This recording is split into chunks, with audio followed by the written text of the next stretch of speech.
로마서는 사도 바울이 기록을 하였습니다.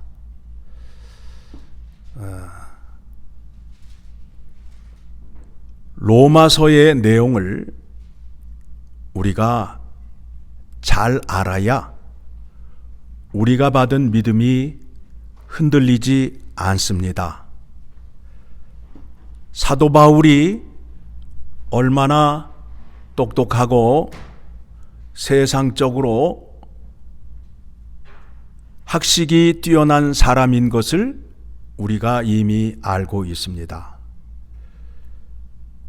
박사 학위를 4개나 갖고 있는 사도 바울이 구원에 대하여 논리적으로 설명을 한 거예요.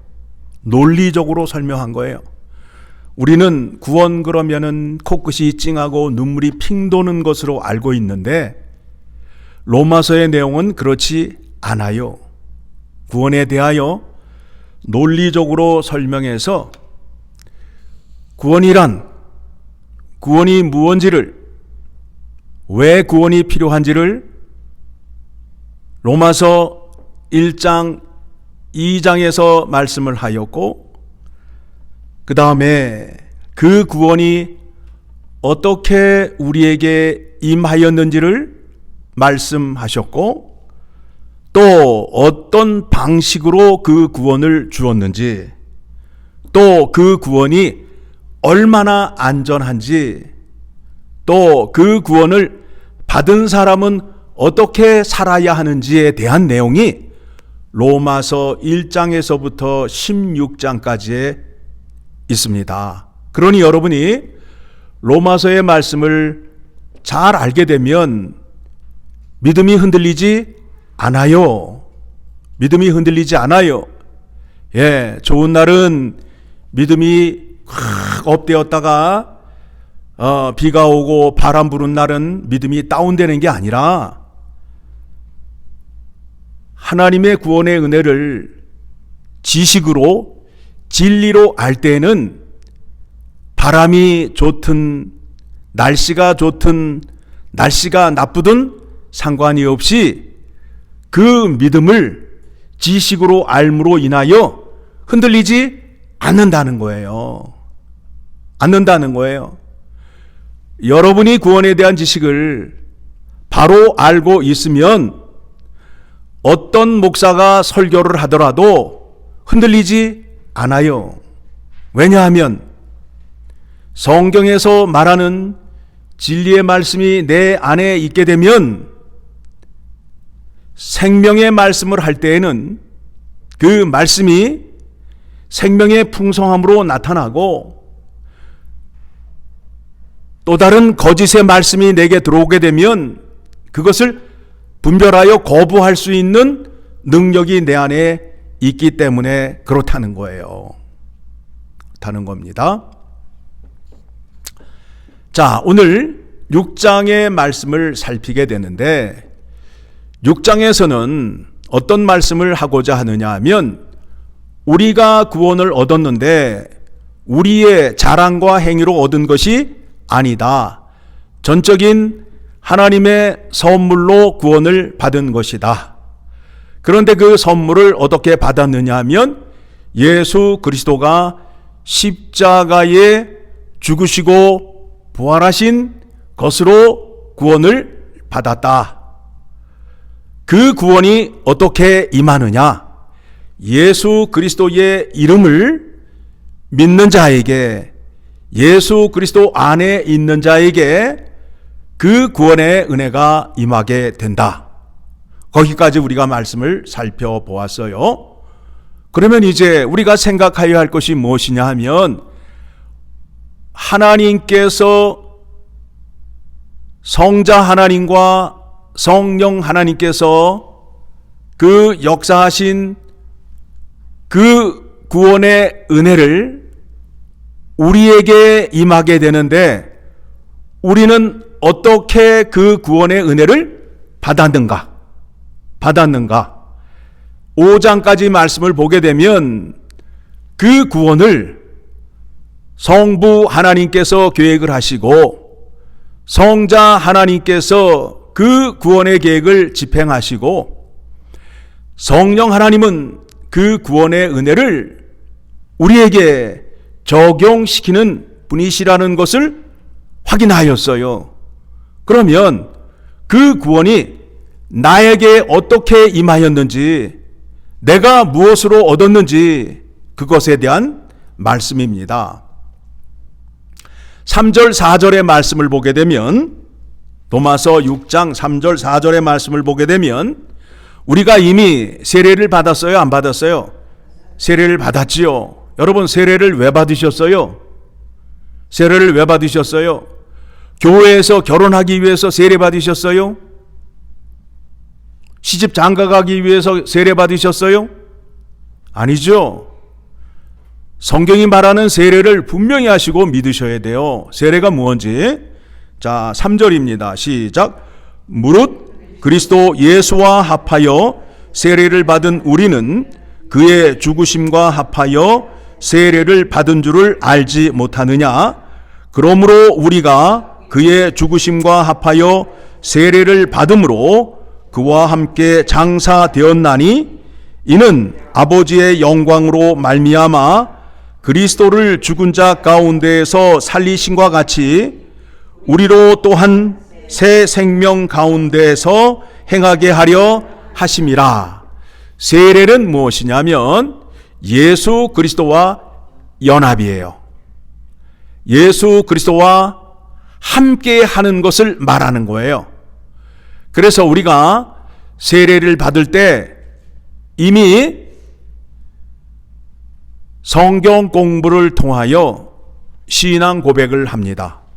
주는 그리스도요 살아계신 하나님의 아들이요 나를 구원하신 예수 그리스도시다 라고 우리가 고백을 하잖아요. 그런 후에 세례식을 하게 되는 겁니다. 그러면 우리의 신앙 고백 속에는 내가 예수 안에 있고 예수가 내 안에 있는 거예요. 내 안에 있는 거예요. 그러므로 인하여 예수님께서 십자가에 죽으셨을 때에, 우리의 죄를 대신하여 십자가에 죽으셨을 때 내 죄가 사함을 받은 것이 되고, 또 부활하셨을 때 나를 위하여 부활하심이 된다라는 거예요. 그 은혜가 어디 안에 있을 때 적용이 된다고요? 예수 안에 있을 때에 적용이 되는 거예요. 그래서 성경을 보다 보면 예수 안에서라는 단어가 많이 나와요. 예수 그리스도와 함께라는 단어가 나와요. 그 얘기는 무엇이냐면 예수 그리스도께서 내 안에 들어와 계신다는 거예요. 들어와 계신다는 거예요. 자, 제가 설교 모두에 말씀드렸죠. 하나님께서 이루신 구원의 은혜를 우리에게, 나에게 어떻게 전해주셨는가에 대한 그 문제를 확인하려 한다라고 말씀을 드렸어요. 그렇죠? 그런데 성경에서 지금 하는 말이 무슨 말씀이냐 하면 예수 안에 있는 자는 예수 그리스도의 죽음과 부활을 얻은 자가 되었다라고 고백을 하고 있어요. 그렇죠? 예? 예. 그러면 결론적으로 말하게 되면 하나님의 구원의 은혜는 결국 누구와 합한 자가 되는 거예요? 하나님과 합한 자가 되는 거예요. 하나님과 하나가 되는 그 목적을 갖고 우리에게 구원을 주시는 거예요. 자, 이제 그 문제를 여러분과 함께 살펴보도록 하겠습니다. 예수님의 제자 가운데 빌립이 있어요. 빌립이 예수님께 질문을 하죠. 아버지를 보여주면 내가 믿음이 훨씬 더 좋아질 것 같다고. 선생님께서 말씀하시는 그 진리의 말씀을 내가 믿는데 아버지를 보여주면 그것이 아버지의 말씀인 것을 내가 확실히 믿겠노라 하면서 부탁을 하죠. 요한복음 14장으로 갑니다. 요한복음 14장 8절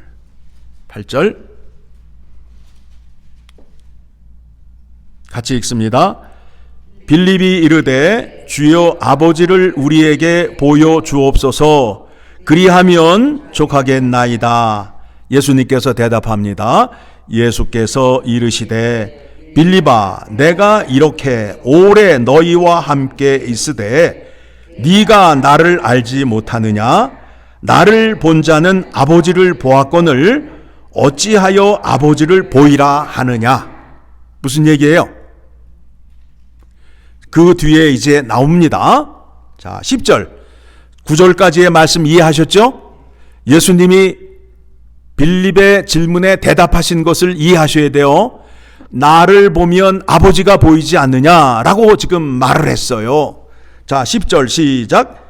내가 아버지 안에 거하고 아버지는 내 안에 계신 것을 내가 믿지 아니하느냐? 내가 너희에게 이르는 말은 스스로 하는 것이 아니라 아버지께서 내 안에 계셔서 그의 일을 하시는 것이라. 예수님이 이 땅에 오셔서 일을 하시는데, 구원 사역의 일을 하시는데, 그 일을 하시는데 예수 그리스도 안에 누가 계시다고요?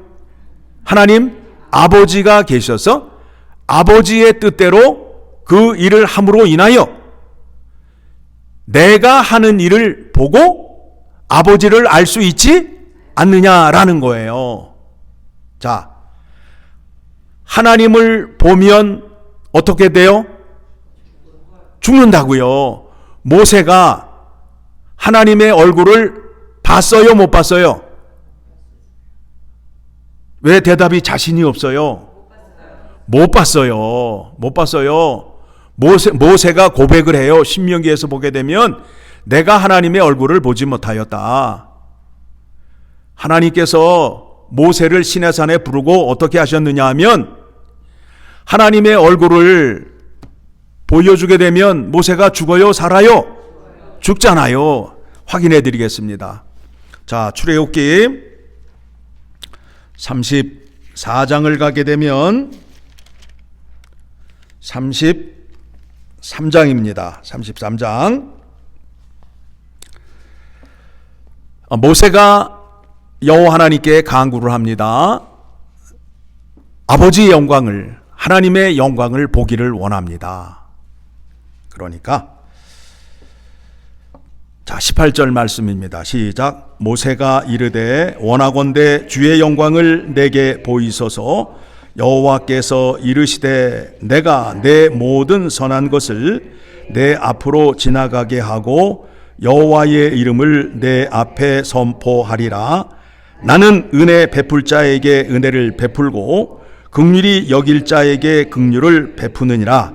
또 이르시되 네가 내 얼굴을 보지 못하리니 나를 보고 살 자가 없음이니라. 여호와께서 또 이르시기를 보라, 내 곁 한 장소가 있으니 너는 그 반석 위에 서라. 내 영광이 지나갈 때에 내가 너를 반석 틈에 두고 내가 지나도록 내 손으로 너를 덮었다가 손을 거두어 내가 내 등을 볼 것이요 얼굴은 보지 못하리라.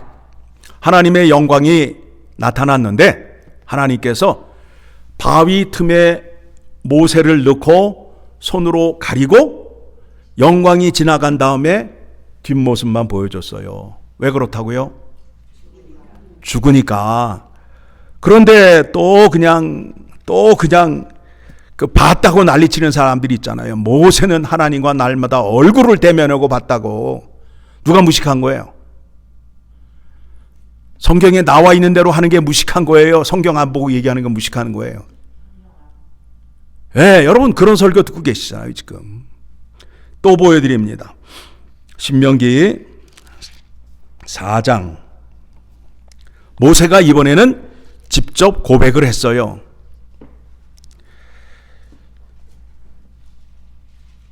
4장 10절, 신명기 4장 10절 시작.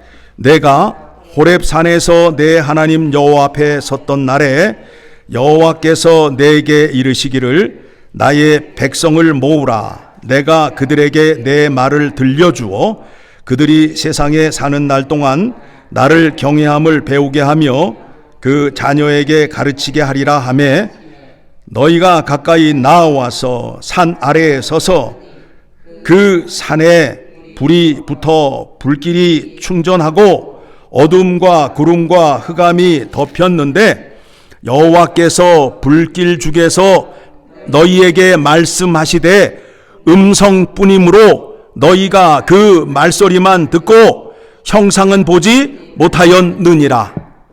봤어요, 못 봤어요? 못 봤다고요. 못 봤다고요. 볼 수가 없어요. 하나님을 보면 대단한 곳으로 생각하는데 그렇지 않아요. 그러니까 여기에서 지금 빌립이 누구를 보여달라고 그래요?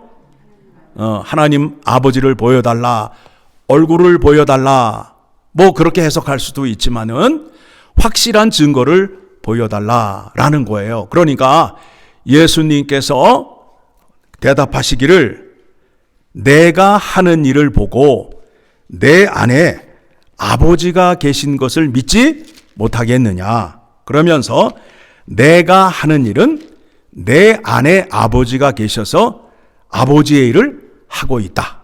그렇죠? 자, 그러면 여러분 이제 생각해 보세요. 구원을 우리에게 주시는데 우리가 그동안 구원을 얻으면 천국 가고 지옥 가지 아니하고 잘 먹고 잘 산다. 그것까지 배웠잖아요.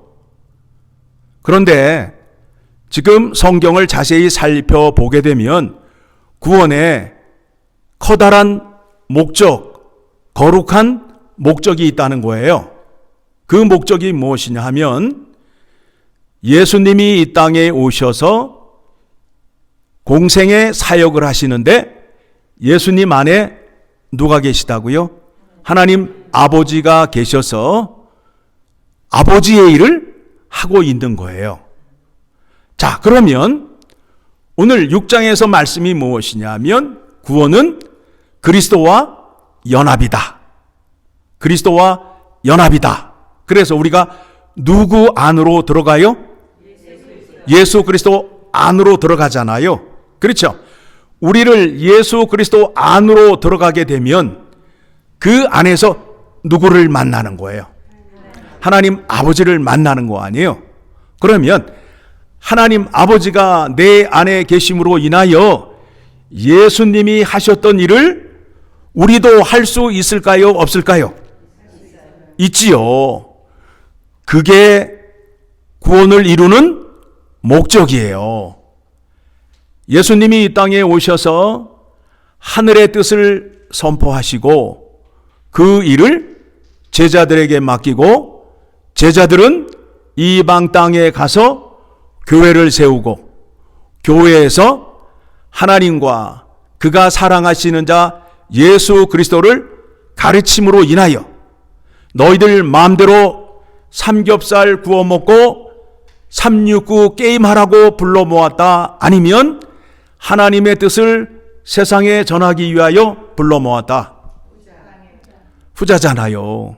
후자잖아요. 그러면 교회가 하나님의 뜻을 알아야 될 거 아니에요. 하나님의 뜻을 알아야 될 거 아니에요. 하나님의 뜻이 뭔지 모르잖아요. 내 뜻이 하나님의 뜻과 같을 거야. 그렇죠? 내 뜻을 하나님이 알아주실 거야. 내 마음은 하나님밖에 몰라. 요런 소리 하게 되면 어떻게 될까요? 믿음이 좋은 자가 하는 말이에요? 아니죠. 믿음과 전혀 상관이 없는 자가 하는 말이란 말입니다. 전혀 상관이 없는 말이에요. 자, 다시 돌아옵니다. 요한복음 14장 11절의 말씀 같이 봅니다. 시작. 내가 아버지 안에 거하고 아버지께서 내 안에 계심을 믿으라. 그렇지 못하겠거든 행하는 그 일로 말미암아 나를 믿으라. 행하는 그 일이 뭐냐면 십자가의 죽음과 부활이에요. 죽음과 부활을 보고 믿으라 라고 말씀하고 있어요. 자, 그러면 이제 요한복음 17장으로 가게 되면 17장 예수님께서 기도를 합니다. 제자들을 위하여 기도하고 있습니다. 뭐라고 기도하는지 한번 보시기 바랍니다. 21절 시작. 아버지여, 아버지께서 내 안에 내가 아버지 안에 있는 것 같이 그들도 다 하나가 되어 우리 안에 있게 하사 세상으로 아버지께서 나를 보내신 것을 믿게 하옵소서.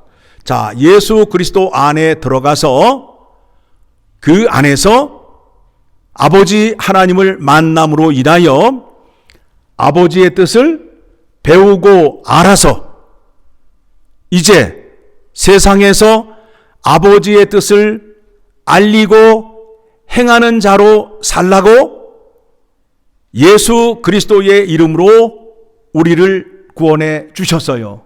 그런데 그 구원이 어떻게 우리에게 임하였느냐 하면, 어떻게 이루어지느냐 하면 예수 그리스도를 통하여 이루어지는데, 택함을 받은 자들을 어디로 불러 모아요? 교회로 불러 모은단 말이에요. 예수 안으로 불러 모은단 말이에요. 자, 교회 오면 예수 그리스도에 대하여 가르쳐줘요? 아니면 차차차 댄스를 가르쳐줘요? 예? 교회 안에 오면 예수 그리스도에 대하여 가르쳐야 되잖아요.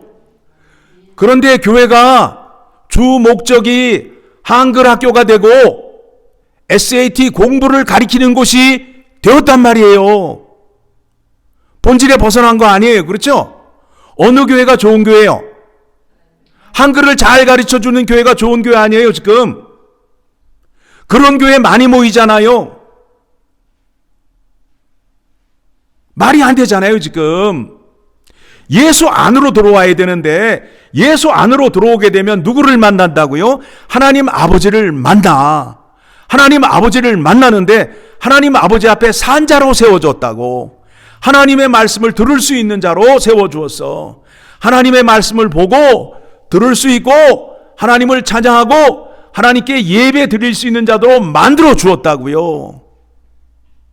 그게 예수 그리스도의 구원의 능력 아니에요. 그렇죠? 여러분, 우리의 자녀들이 한글을 잘 배워야 이 땅에서 잘 살아요? 지금 거짓이 관영하고 죄가 관영하고 있는 이 세상 속에서 세상의 가르침은 뭐예요? 걸리지 않고 들키지 않고 거짓말을 잘하면 잘 살 수 있다고 가르쳐 주잖아요. 우리의 자녀, 우리의 어린아이들이 세상에 나아가서 거짓을 행하며 남을 속이며 등을 치며 잘 산다고 하게 되면 여러분 행복하시겠어요? 아니잖아요. 정직하게 진실하게 사는 것이 좋잖아요. 조금 덜 벌고 덜 먹어도 마음이 편해야지요. 마음이 편해야지요. 지금 해먹었던 사람들 지금 다 걸려요, 안 걸려요? 다 걸리잖아요. 다 걸리잖아요. 거짓은 숨길 수가 없어요. 그렇다면 우리의 자녀가 어떻게 사는 게 좋겠어요? 하나님의 말씀 앞에서 진실하고 정직되게 사는 것이 좋은 거 아니에요? 그리고 사람들이 이 땅에서 사는 것이 생애 전부예요? 아니잖아요. 죽은 후에 세상이 있잖아요. 영원한 불속이냐? 영원한 행복이냐? 영원한 기쁨이냐? 그것이 이 땅에 사는 동안에 결정나는 거 아니에요. 이 땅에서 80, 90을 살면서 어떻게 살았느냐로 영혼의 삶이 결정이 나잖아요. 지옥불 속에 사느냐, 하나님과 교제하며 기쁨을 누리며 영원토록 사느냐, 그 문제에 대한 것을 우리가 지금 성경의 인도하심을 따라 배우는 거 아니에요? 그렇죠? 그러면 교회가 어떤 방향으로 나아가야 되는지 우리가 좀 생각을 하고 고민을 하고 한심을 썼으면 좋겠어요. 예수 안으로 들어와야 돼요. 예수 안으로 들어와야 돼요. 예수님이 이 땅에 오셔서 우리를 예수 안으로 인도하여서 누구를 만나게 하기 위하여? 하나님을 만나게 하기 위하여. 하나님 만나서 내 땡깡 쓰는 것이 아니라 아버지의 뜻을 배워서 세상의 아버지의 뜻을 알림으로 인하여 하나님의 영광을 드러내는 자로 삼기 위하여 우리를 택하시고 우리를 구원하셨다라는 겁니다. 그렇죠? 자, 그래서 26절을 가게 되면, 요한복음 17장 26절을 가게 되면 이게 지금 결론이에요. 결론이에요. 같이 읽습니다. 시작. 내가 아버지의 이름을 그들에게 알게 하였고 또 알게 하리니 이는 나를 사랑하신 사랑이 그들 안에 있고 나도 그들 안에 있게 하려 함이니라. 누구의 이름을 세상에 알리기 위하여? 하나님 아버지의 이름을 세상에 알리기 위하여.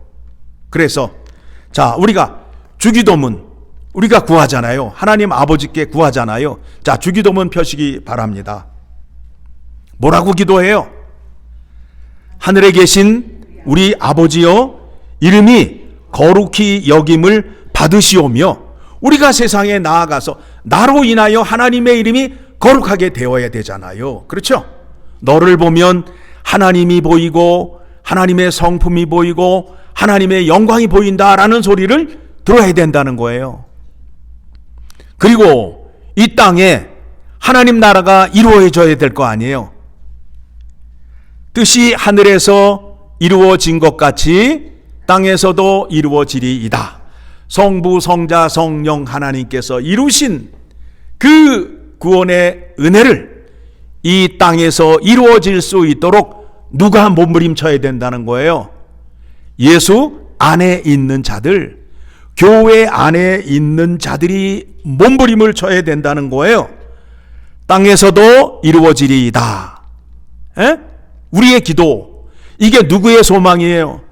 이게 누구의 소원이에요? 하나님 아버지의 소원이라고. 이 소원을 이루기 위하여 예수 그리스도를 이 땅에 보내시고 우리를 예수 안으로 들어오게 하여서 하나님 아버지를 만나게 하고 아버지의 뜻을 배워서 이 땅에서 이렇게 살게 하는 거예요. 그렇죠? 그러면 내가 아버지의 영광을 위하여 살겠사오니 이제 먹는 문제를 해결해 주셔야 될 거 아닙니까? 그래서 그 다음에 뭐라고 기도해요? 오늘날 우리에게 일용할 양식을 주옵시고. 그러니까 여러분, 내가 오늘도 하나님의 영광을 알리러 세상으로 나아갑니다. 그 일에 힘쓰겠습니다. 내가 배가 고픕니다. 일용할 양식을 주시옵소서. 영과 육의 양식을 주시옵소서. 여러분, 이게 주문이에요? 아버지에게 간구예요? 아버지의 간구 아니에요? 그렇죠? 이거를 주문으로 외우면, 또 어떤 사람들이 얘기를 하잖아요. 주기도문을 100번 외우면 소원이 이루어진다. 아니, 뜻도 모르면서 내용도 모르면서 100번을 외운다고요? 100번을 한다고요? 아니잖아요. 내가 기도가 지금 누구 앞에서 하는 거예요? 아버지 앞에서 하는 거예요. 아버지의 뜻을 이루려 하니 저에게 일용할 양식을 허락하여 주시옵소서. 내가 거룩한 자가 되어야 됩니다. 그러니 악에 빠지지 않게 하시고 시험에 들지 않게 하여 주시고 나를 구원하여 주시옵소서. 그리하여야 아버지의 영광을 세상에 알리고 거룩한 자로서 삶을 살 수 있겠습니다. 라는 기도의 내용이에요. 그러니까 이 기도를 날마다 하게 되면 하나님 아버지께서 좋아하실 거 아니에요. 그리고 이 기도를 통하여 아버지와 나와의 관계가 형성이 되는 거 아니에요. 그렇죠? 아버지의 뜻을 이루러 나간다는데 아버지가 먹을 것을 안 주시겠어요? 그래서 하물며 너희일까 보냐. 그런즉 너희는 먼저 그의 나라와 의를 구하라. 자, 오늘 왜 구원을 우리에게 주시고 왜 예수 안으로 우리를 불러 모으셨는지, 교회로 불러 모으셨는지에 대해서 말씀을 통하여 확인하였습니다.